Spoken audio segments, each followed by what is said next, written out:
En ce début d'année, j'ai décidé de partager avec vous des effets qui vont améliorer votre mastering. Et ces effets également m'ont permis à franchir un cap dans mon processus de mastering.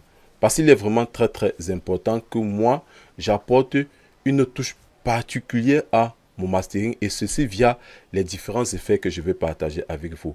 Je vais prendre un exemple vraiment très simple ici. Dans notre processus de mastering, nous avons une égalisation, un compresseur et un limiteur. Ça, c'est vraiment le classique.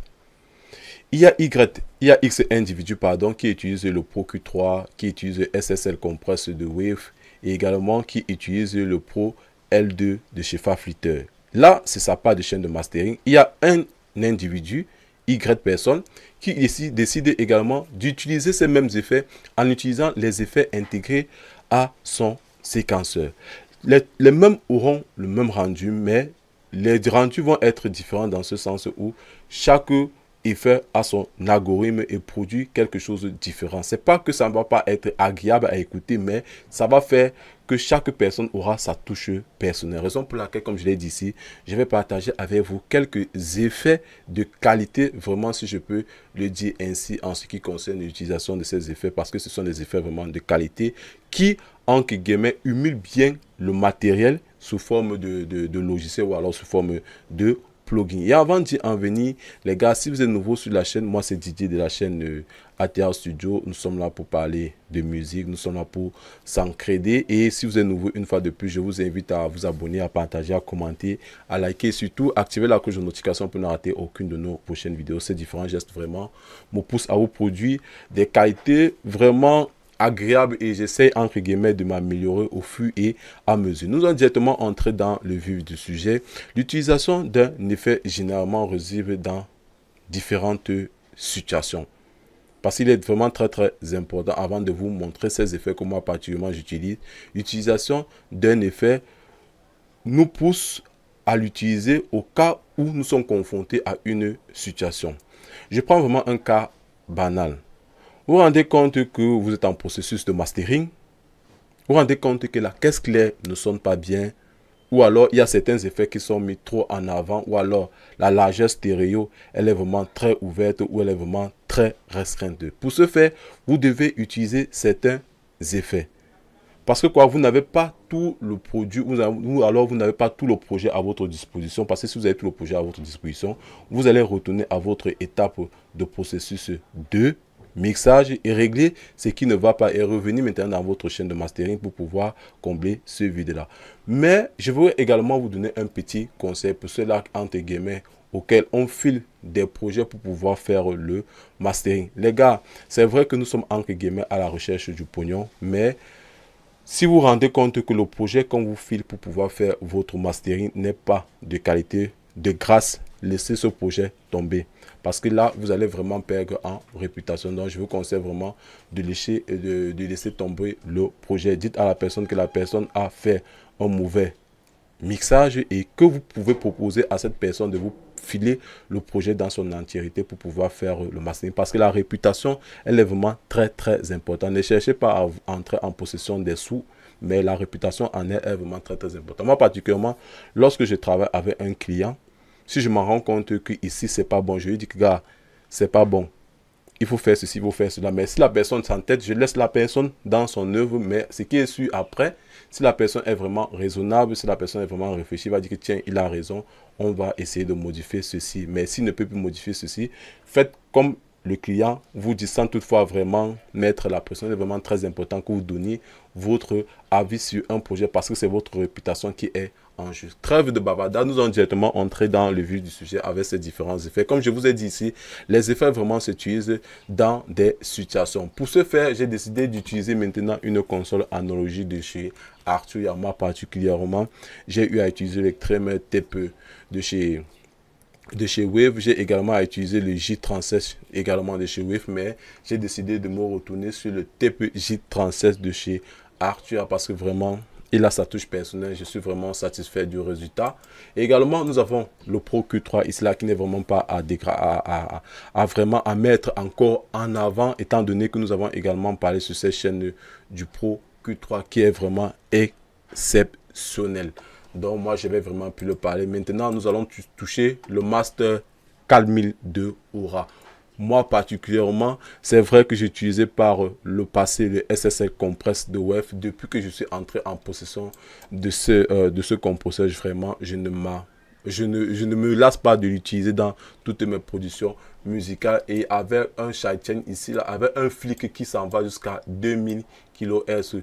Ici, le but, lorsque vous voyez cette fonction ici, vous donnez une délimitation, vous dites à votre compresseur de ne plus agir à partir de cette zone. Vous savez que quoi? Il va commencer à travailler, par un exemple, il va commencer à travailler aux environs de 8000 kHz en montant, raison pour laquelle il y a ce CS. Bref, c'est un filtre que vous dites à vos compresseurs, je ne voudrais pas que tu déclenches sur cette zone-là. Je voudrais que tu déclenches à partir de X ou Y zone. Ce n'est pas un compresseur multi-band. Vous vous rendez compte qu'il a à son ajout une petite saturation. Il a également ce côté mono et ce côté stéréo de la chose. Moi, particulièrement, je ne m'en lasse plus.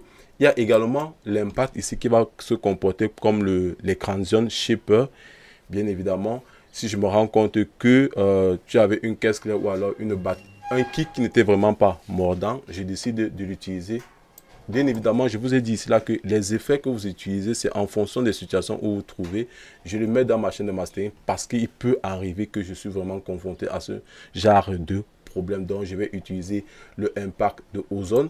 Il y a également le Black Boss Analogy Design qui ne manque vraiment. Si j'avais des moyens à ma disposition, je pense que je devrais l'avoir sous forme de matériel parce qu'il ferait vraiment le taf. Il y a vraiment une saturation.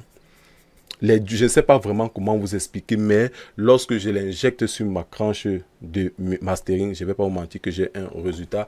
Et coupler cela à Ozone Exciter ici là, moi particulièrement, j'utilise ces deux. Ce sont tous des générateurs d'harmonie et un peu de saturation. Moi particulièrement, je les utilise avec de la pincette.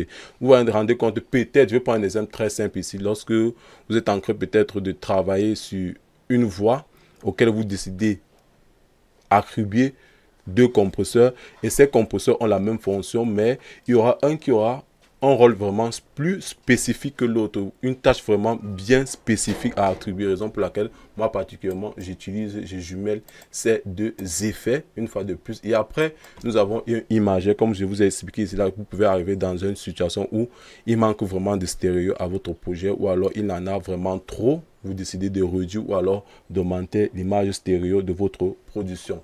Et après, une fois de plus, nous avons le Mac et le Demon. Voici mes deux égalisations phares que moi j'utilise lorsque je suis en phase de mastering, couplé à celui-là qui va, entre guillemets ici, venir me gérer les problèmes fréquentiels qui me dérangent. Ici là, lui, ils sont ici là pour me donner une bonne coloration, mettre en avant certaines fréquences dans mon mix. Je ne vais pas vous mentir que ça, c'est la crème de la crème. Moi, j'ai couplé ces deux effets. Vous vous rendez compte que j'ai deux égalisations, deux saturations et un seul compresseur. Moi, particulièrement, je n'utilise pas le compresseur multiband. Le compresseur multiband, une fois de plus, peut revenir dans ma chaîne de processus de mastering si je trouve une éventualité, si je rencontre des problèmes. Mais là, présentement, je suis sûr que je décide, moi, particulièrement dans mon cas, lorsque je veux faire un processus, je préfère aller directement résoudre le problème à la source. Quand je travaille avec un client, moi particulièrement, je m'en vais à la source pour régler ce problème-là. Bref, voilà les différents effets que j'utilise dans mon processus de mastering. Et pour terminer, je couple cela avec deux clippers. Nous avons ce clipper que je sais que beaucoup d'entre vous le connaissent, le ASH de Acoustica. Moi particulièrement, là, je me familiarise déjà de plus en plus avec cette maison entre guillemets pour la simple raison que quoi, elle a de très bons effets. Comme celui-ci, j'ai deux presets que j'utilise et nous avons le OX Ensemble et le Platinum Maker. Je ne vais pas entrer dans les détails pour vous raconter comment ça fait ceci ou fait cela. Bref, ça c'est mon clipper que j'utilise et couplé également avec le standard clip.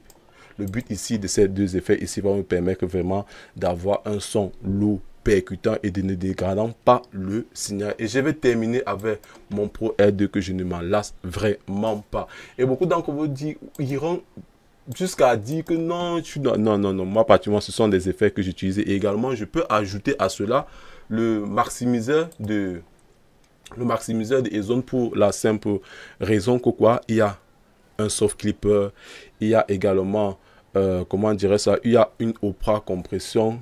Vous vous rendez compte qu'il y a pas mal des effets qui se sont ajoutés à cela. Je peux également l'ajouter, mais qu'à cela en ce qui me concerne, voilà vraiment les effets que j'utilise dans mon processus de mastering là. Moi particulièrement, je suis vraiment je voudrais que vous me faites part de vos différents effets que vous utilisez dans votre processus de mastering. Et pour terminer cette vidéo, si vous avez aimé, les gars, je vous invite à vous abonner, à partager, à commenter, à liker et surtout activer la cloche de notification pour ne rater aucune de nos prochaines vidéos. Je ne peux que vous dire bonne santé et bonne production musicale. Sur cela, portez-vous bien. Ciao.